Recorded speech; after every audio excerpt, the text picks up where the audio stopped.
Okay, so welcome back. Let's go ahead and continue. Whoops. That was stupid. So, vim slash Etsy. Let's go ahead and edit the file which we've just copied. So, server.conf.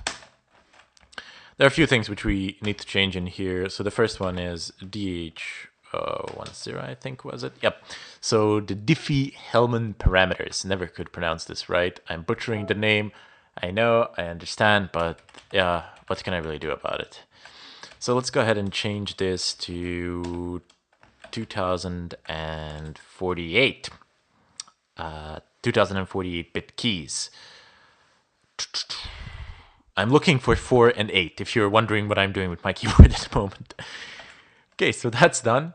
2048. Next up, we need to uncomment a line which says push space redirect. So push redirect gateway def1 bypass DHCP. Yep, that's what we need. So insert. Let's just go ahead and uncomment this. This is so that the VPN server can pass on the client's web traffic to its destination. Otherwise, basically, the client's traffic will die at the server. It won't leave it.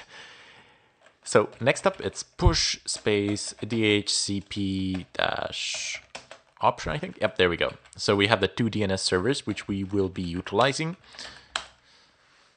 Okay, so I refer to the public provided by OpenDNS. Yes, these are the OpenDNS servers, which are very secure and very good, I must say. They have fantastic filters, and companies do tend to use them a lot. Privacy and anonymity, I can't really make a comment on that as I really don't know, but I did tell you before when I told you how to swap the DNS servers, how to use the static DNS servers for yourselves, how you should, a general way in which you should choose a DNS server. Anyway, now that we have uncommented these two great lines, let's go ahead, right quit, exit, and we shall echo 1 to the beautiful proc. I wish they had something like proc on Windows sometimes. IPv4, IP underline forward. And let's go ahead and type in VIM. I mean, you don't need to do these repetitive tasks if you have followed the previous tutorials for echoing these things into IP. So we're setting the system to forward, to be capable of forwarding network traffic. But it does no harm really to echo 1 twice into this. I mean, you're just substituting the value. If you have 1 there already, 1 will get substituted with 1, so no big deal.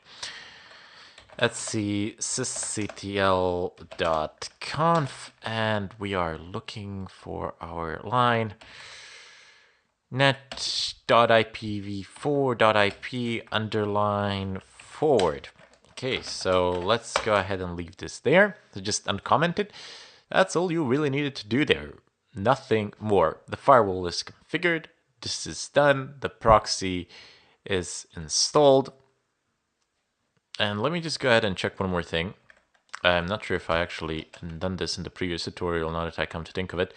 Forward policy accept. So make sure the default forward policy is set to accept. I forgot this from the previous tutorial, I wasn't sure. Anyway, let's go ahead and deal with the certificates. So we will need to do this. So let's go ahead and copy over the EasyArsa generation scripts. They are on our system. QSR share EasyArsa keys. Yes. No. Just EasyArsa and then Etsy open VPN. That should do it. The sound that you just heard was not a confirmation that something was copied. The sound that you just heard was the system telling me, Ermin, my dear Ermin, you have a billion updates waiting for you. Why, oh why, can you not just update me? Anyway, let's go ahead and continue. So, We need to create a directory to house the key in essence. So mkdir etc open VPN easyarsa keys. So this is the creation of the directory.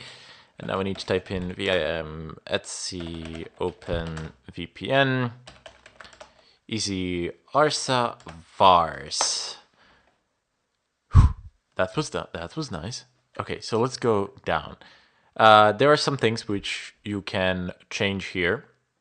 We're just gonna change one really, but you can change a ton load of parameters. Here, let me show you some of the obvious ones which are subject to change. Okay, so export easyarsa. Okay, PWD, that's fine. Then SSL, that's all great, fine, and dandy. Key config, that's great. Keydir.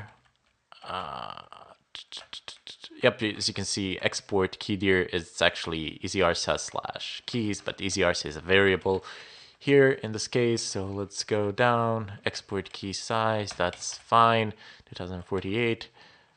And here we go. So these are some of the obvious things that you can change for your certificate. You can set the country, the province, city, or some organization, mail.